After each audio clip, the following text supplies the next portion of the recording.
नमः। ॐ गङ्गणपतये नमः। गजाननं भूतगणादिसेवितं कपित्थजम्बूफलचारुभक्षणम् उमासुतं शोकविनाशकारकं नमामि विघ्नेश्वरपादपङ्कजं। वक्रतुण्डमहाकाय सूर्यकोटिसमप्रभा निर्विघ्नं कुरु मे देव सर्वकार्येषु सर्वदा। ॐ या कुन्देन्दु तुषारहारधवला या शुभ्रवस्त्रावृता या वीणावरदण्डमण्डितकरा या श्वेतपद्मासना या ब्रह्माच्युतशङ्करा प्रभृतिभिः दैवैः सदा वन्दिता सा मां पातु सरस्वती भगवती निशेषजाड्यापहा। जय माँ सरस्वती माता की जय। जय जय श्री राधे, जय जय श्री राधे श्याम। वसुदेव सुतं देवं कंसं चारूरमर्दनं देवकी परमानंदनं कृष्णं वंदे जगद्गुरुम्। ओम क्लीं कृष्णाय वासुदेवाय हरे परमात्मने प्रणतक्लेशनाशाय श्री गोविंदाय नमो नमः।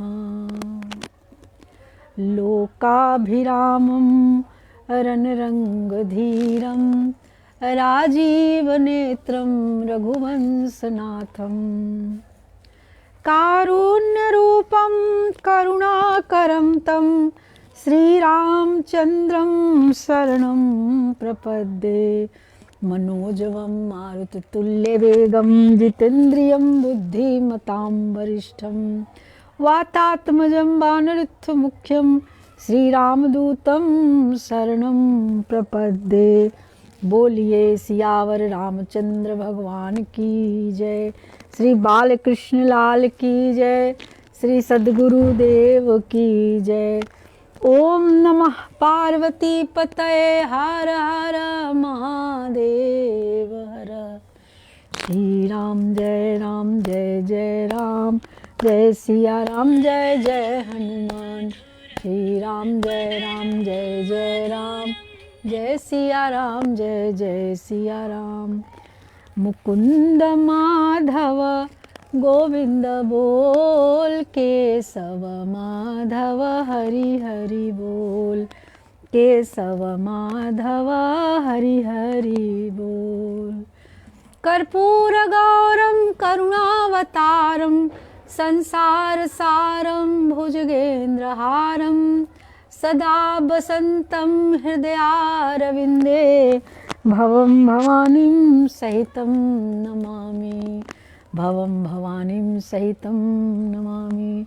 सब देवी देवता लोग विराजमान हैं, लोग अपने अपने आसन पे सभी लोग विराजमान हैं। सबके चरणों में बारंबार प्रणाम। बाबा विश्वनाथ जी की जय। माँ गायत्री माता की जय। ओम भूर्भुवः स्वः तत्सवितुर्वरेण्यं भर्गो देवस्य धीमहि धियो यो नः प्रचोदयात्। आज मकर संक्रांति है। सभी को मकर संक्रांति की बहुत बहुत बधाई हो। जय जय श्री राधे। श्री भागवत महापुराण की जय। श्री सुख सुधा सागर की जय। श्री व्यास जी भगवान की जय। श्री सुखदेव जी भगवान की जय। सर्वेश्वर भगवान की जय। सभी देवी देवता की जय। बाबा भैरव बाबा, द्वादश ज्योतिर्लिंग, श्री लक्ष्मी माँ सरस्वती माता की जय। श्री अन्नपूर्णा माई की जय। गंगा माता की जय। अन्नपूर्णे सदा पूर्णे शंकर प्राण वल्लभे ज्ञान वैराग सिद्धिर्थम भिक्षाम देहि च पार्वती माता च पार्वती देवी पिता देवो महेश्वर बांधवा शिवभक्ताश्च स्वदेशो भुवन्त्र्यम्। जय अन्नपूर्णा माँ भूदेवी श्री लक्ष्मी माँ सरस्वती माता की जय। मुरलीधरा मनमोहना हे नंद नंदना श्री राधे माधवा श्री राधे माधवा श्री राधे माधवा श्री राधे माधवा श्री राधे माधवा। मुरलीधरा मनमोहना हे नंद नंदना श्री राधे माधवा श्री राधे माधवा श्री राधे माधवा श्री राधे माधवा श्री राधे माधवा। मुरलीधरा मनमोहना हे नंद नंदना श्री राधे माधवा। नवनीत गुलाब से कोमल है छठी कुंज की मंजुलता इनमें, गुल लाल गुलाबी प्रवाल जपा छवि ऐसी न देखी ललाइन में। मुनि मानस मंदिर मध्य बसे बस होत है सुधे सुभायन में, रह रे मन तो सो करे बिनती वृषभानु किशोरी की पायन में। मोर पंखा गल में पहने गलमाल की छाए छवि रहती, कोटिन काम गुलाम भयो वृषभानु जब कान्हा बनी, वृषभानु लली जब कान्हा बनी, वृषभानु लली जब कान्हा बनी। मुरलीधरा मनमोहना हे नंद नंदना श्री राधे माधवा श्री राधे माधवा श्री राधे माधवा। मुरलीधरा मनमोहना हे नंद नंदना श्री राधे माधवा। मुख चंद्र मनोहर देख बिना अब मोहन कुछ सुख होता नहीं, तुम माया के वेश धरो कितने पर अब मैं खाऊंगा धोखा नहीं। सच मानो वियोग में आपके मैं दिन में जागता निसी सोता नहीं, यदि चित्त चुराते नहीं तुम तो इतना कभी भूल के रोता नहीं, इतना कभी भूल के रोता नहीं। मुरलीधरा मनमोहना हे नंद नंदना श्री राधे माधवा श्री राधे माधवा श्री राधे माधवा। मुरलीधरा सर्वमंगल कामना सुखी बसे संसार सब, दुखिया रहे न कोई, यही अभिलाषा हम सब की मेरे भगवन पूरी हो। विद्या बुद्धि तेज बल सबके भीतर हो, दूध पूत धन धान्य से वंचित रहे न कोई।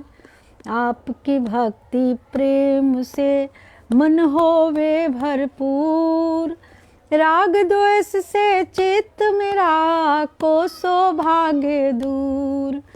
मिले भरोसा नाम का हमें सदा जगदीश, आशा तेरे नाम की बनी रहे ममीस।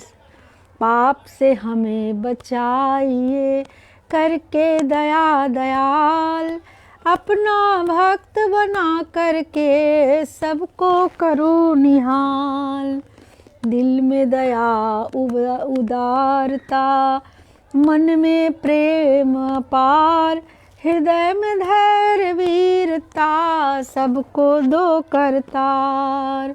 नारायण तुम आप हो पाप विमोचन हार, क्षमा करो अपराध सब कर दो भव से पार।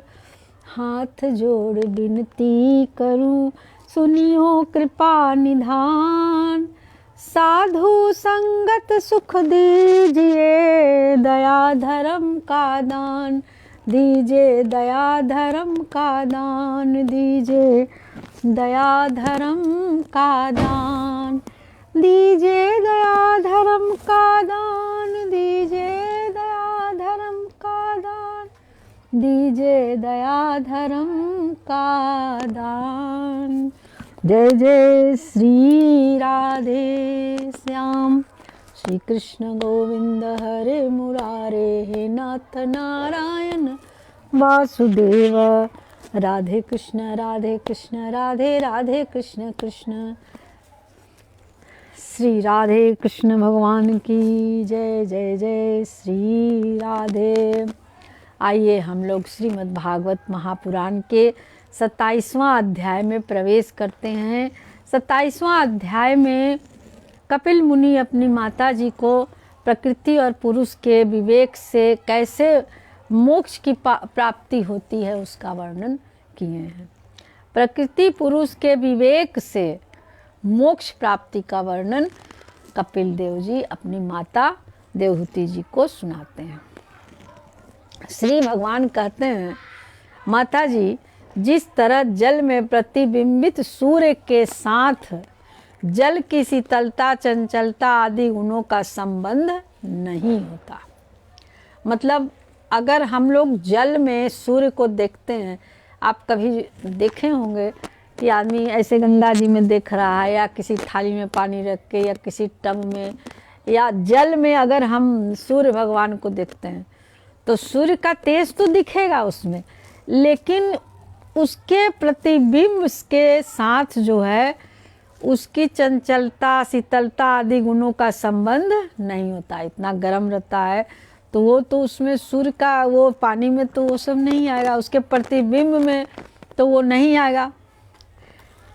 जिस तरह जल में प्रतिबिंबित सूर्य के साथ जल की शीतलता चंचलता आदि गुणों का संबंध नहीं होता, उसी प्रकार प्रकृति के कार्य शरीर में स्थित रहने पर भी आत्मा वास्तव में उसके सुख दुख आदि धर्मों से लिप्त नहीं होता। माने आत्मा सबके अंदर है, लेकिन जिस तरह से जल में हम सूर्य देखते हैं, सूर्य तो देख रहे हैं लेकिन उसका शीतलता और उसका चंचलता तो उसमें नहीं आता, उसी तरह से शरीर के अंदर जो है आत्मा स्थित होने रहने पर भी उसमें सुख दुख आदि धर्मों से लिप्त नहीं होता। माने आत्मा को कोई कष्ट नहीं होता है, क्योंकि वह स्वभाव से निर्विकार अकर्ता और निर्गुण है। किंतु जब वही प्राकृतिक गुणों से अपना संबंध स्थापित कर लेता है तब अहंकार से मोहित होकर मैं करता हूँ ऐसा मानने लगता है। उस अभिमान के कारण वह देह के संसर्ग से किए हुए पुण्य पाप रूप कर्मों के दोषों से अपनी स्वाधीनता और शांति खो बैठता है तथा उत्तम मध्यम और नीच योनियों में उत्पन्न होकर संसार चक्र में घूमता रहता है। जिस प्रकार स्वप्न में भय शोक आदि का कोई कारण न होने पर भी स्वप्न के पदार्थों में आस्था हो जाने के कारण दुख उठाना पड़ता है, उसी प्रकार भय शोक अहम मम एवं जन्म मरण आदि रूप संसार की कोई सत्ता न होने पर भी अविद्यावश विषयों का चिंतन करते रहने से जीव का संसार चक्र कभी निवृत्त नहीं होता। इसलिए बुद्धिमान मनुष्य को उचित है कि असन मार्ग विषय चिंतन में फंसे हुए चित्त को तीव्र भक्ति योग और वैराग्य के द्वारा धीरे धीरे अपने वश में लावें।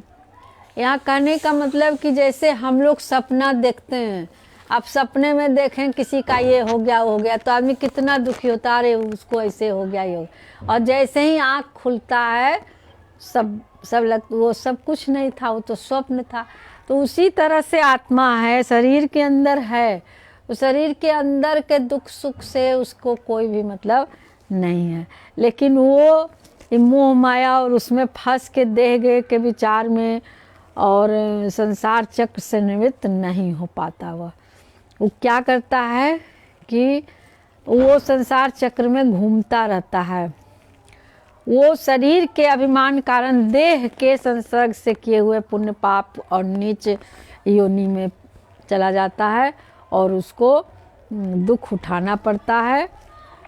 इसलिए मनुष्य को उचित है कि सन्मार्ग और सन्मार्ग विषय चिंतन में फंसे हुए चिंतन त्रिभ भक्ति और वैराग्य के द्वारा धीरे धीरे अपने वश में लावे।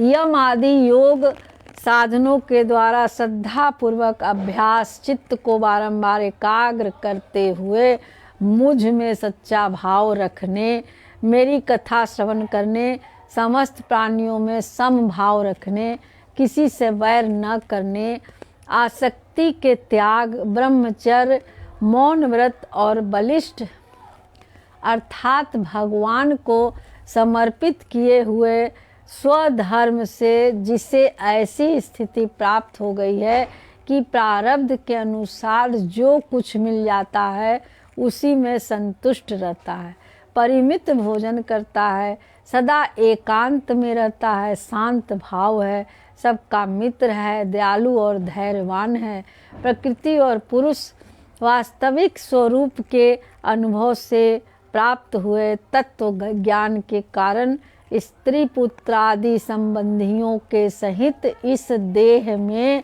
मैं मेरेपन का मिथ्या अभिनिवेश नहीं करता, बुद्धि की जागृदादि अवस्थाओं से भी अलग हो गया है तथा परमात्मा के सिवा और कोई वस्तु नहीं देखता। वह आत्मदर्शी मुनि नेत्रों से सूर्य को देखने की भांति अपने शुद्ध अंतःकरण द्वारा परमात्मा का साक्षात्कार कर उस अद्वितीय ब्रह्म पद को प्राप्त हो जाता है, जो देह आदि संपूर्ण उपाधियों से पृथक अहंकार आदि मिथ्या वस्तुओं में सत्य रूप से भासने वाले जगत कारणभूता प्रकृति का अधिष्ठान महदाधिकार वर्ग का प्रकाशक और कार्य कारण रूप संपूर्ण पदार्थों में व्याप्त है।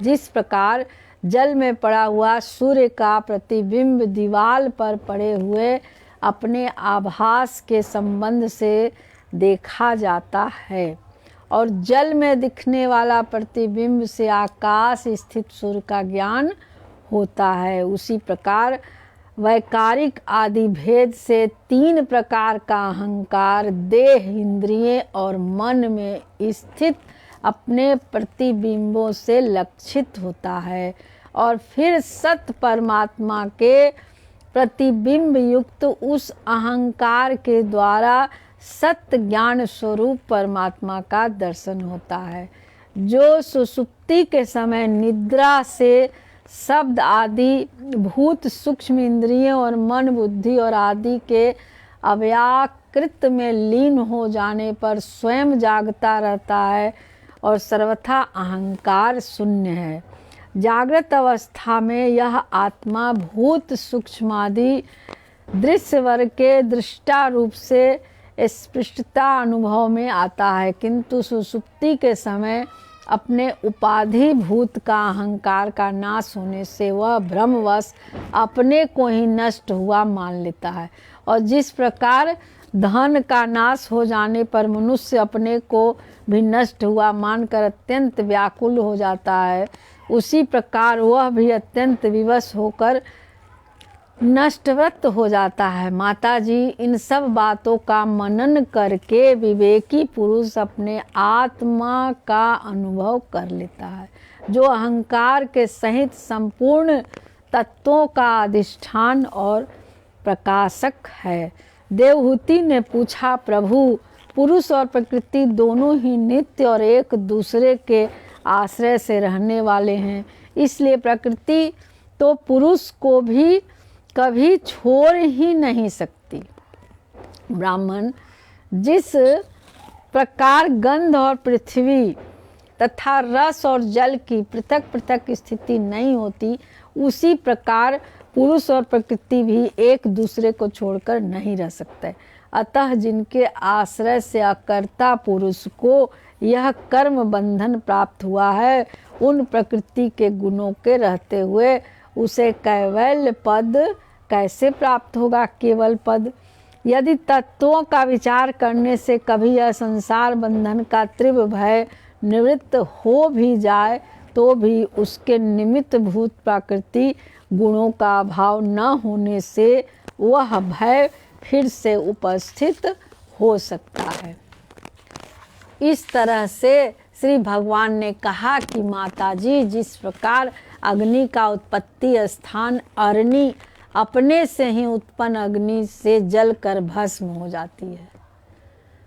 लकड़ी के अंदर अग्नि होता है लेकिन वो दिखता तो है नहीं, उसको कब जब उसको जलाया जाता है तब वो दिखता है और वो उसी में जल के वो अरणी खत्म हो जाती है।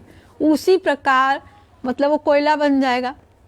निष्काम भाव से किए हुए स्वधर्म पालन द्वारा अंतःकरण शुद्ध होने से बहुत समय तक भगवत कथा श्रवण द्वारा पुष्ट हुई मेरी तीव्र भक्ति से तत्व साक्षात्कार कराने वाले ज्ञान से प्रबल वैराग से व्रत नियम आदि के सहित किए हुए ध्यानाभ्यास से और चित्त की प्रगाढ़ एकाग्रता से पुरुष की प्रकृति अविद्या दिन रात छिन्न होती हुई धीरे धीरे लीन हो जाती है।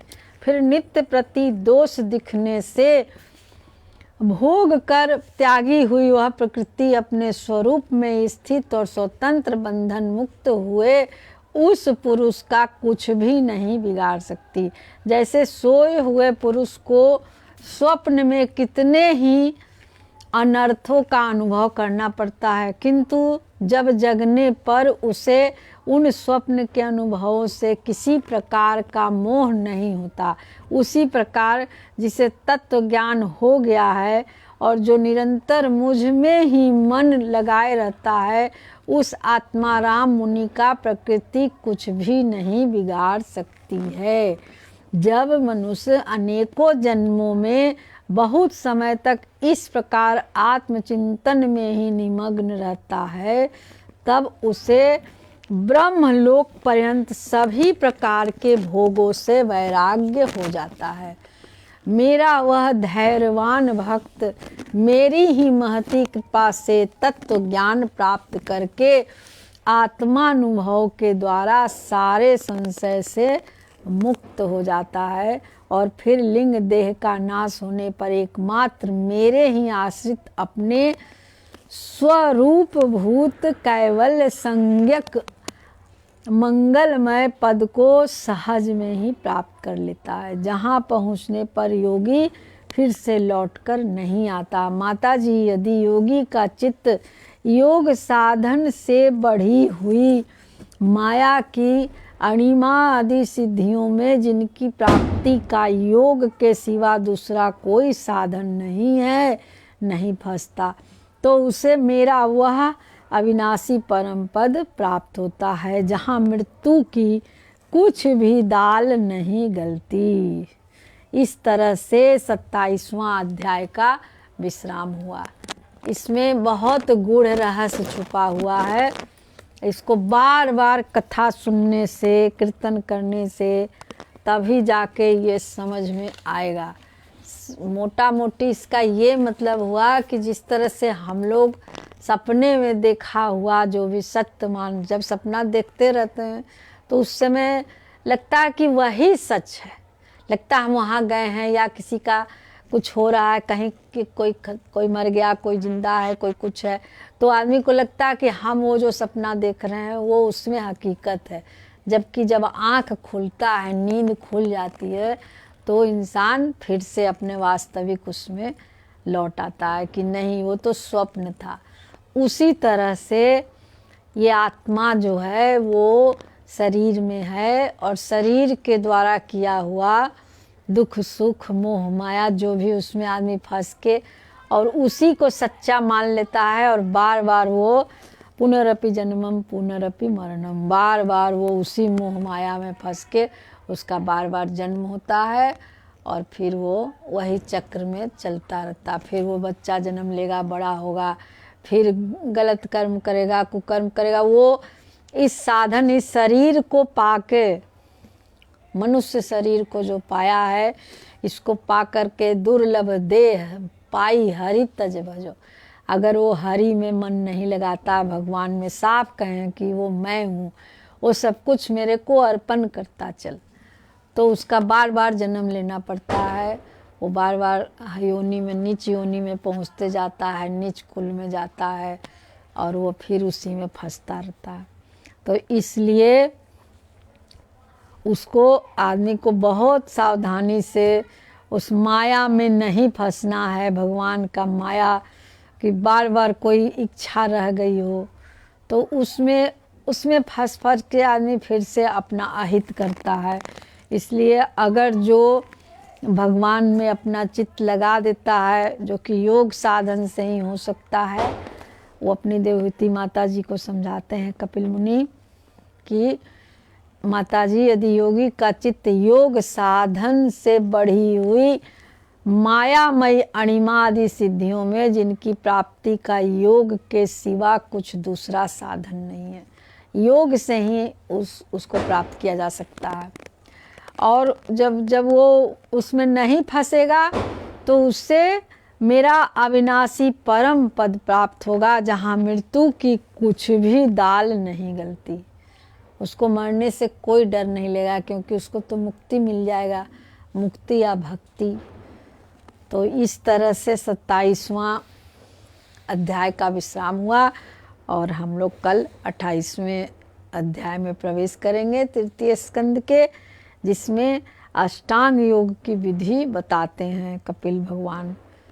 तो श्री कृष्ण गोविंद हरे मुरारे, नाथ नारायण वासुदेव, पितमातु स्वामी सखा हमारे, पितमातु स्वामी सखा हमारे, हे नाथ नारायण वासुदेव। श्री कृष्ण गोविंद हरे मुरारे, हे नाथ नारायण वासुदेव। अच्युतम केशवम कृष्ण दामोदरम, राम नारायणम जानकी वल्लभम। अच्युतम केशवम कृष्ण दामोदरम, राम नारायणम जानकी वल्लभम, राम नारायणम जानकी वल्लभम। श्री भागवत भगवान की है आरती, पापियों को पाप से है तारती। श्री भागवत भगवान की है आरती, पापियों को पाप से है तारती। ये अमर ग्रंथ, ये मुक्ति पंथ, ये पंचम वेद निराला है, नवज्योति जगाने वाला है। हरि नाम यही, हरि ध्यान यही, जग के मंगल की आरती, पापियों को पाप से है तारती। ये शांति गीत पावन पुनीत, पापों को मिटाने वाला है, हरि दर्श कराने वाला है। ये सुख करनी, ये दुख हरनी, प्रभु की महिमा की आरती, पापियों को पाप से है तारती। ये मधुर बोल भव पंथ खोल, सन्मार्ग बताने वाला है, बिगड़ी को बनाने वाला है। श्री राम यही, घन श्याम यही, प्रभु की महिमा की आरती, पापियों को पाप से है तारती। श्री बांके बिहारी तेरी आरती गाऊं, आरती गाऊं, प्रभु आपको रिझाऊं। श्री बांके बिहारी तेरी आरती गाऊं। मोर मुकुट तेरे शीस पे सोहे, प्यारी बंसी मेरो मन मोहे। या बंसी पर बलि बलि जाऊं, श्री बांके बिहारी तेरी आरती गाऊं। चरणों से निकली है गंगा प्यारी, जिसने सारी दुनिया तारी, उन चरणों में शीस झुकाऊं, श्री बांके बिहारी तेरी आरती गाऊं। व्यासदास के करुणा दासी के नाथ आप हो, सुख दुख जीवन प्यारे साथ हो, निस दिन तेरा दर्शन पाऊं, श्री बांके बिहारी तेरी आरती गाऊं। श्री करुणा दासी के प्यारे तुम हो, मेरे मोहन जीवन धन हो, या छवि के मैं दर्शन पाऊं, श्री बांके बिहारी तेरी आरती गाऊं। कर्पूर गौरम करुणावतारम, संसार सारम भुजगेन्द्रहारम, सदा वसंतं हृदयारविन्दे भवं भवानीं सहितं नमामि। त्वमेव माता च पिता त्वमेव बन्धुश्च सखा त्वमेव विद्या द्रविणं त्वमेव सर्वं मम देव देव। मंत्रहीनं क्रियाहीनं भक्तिहीनं जनार्दन, यत्पूजितं मया देव परिपूर्ण तदस्तु मे। जय जय श्री राधे, जय जय श्री राधे श्याम।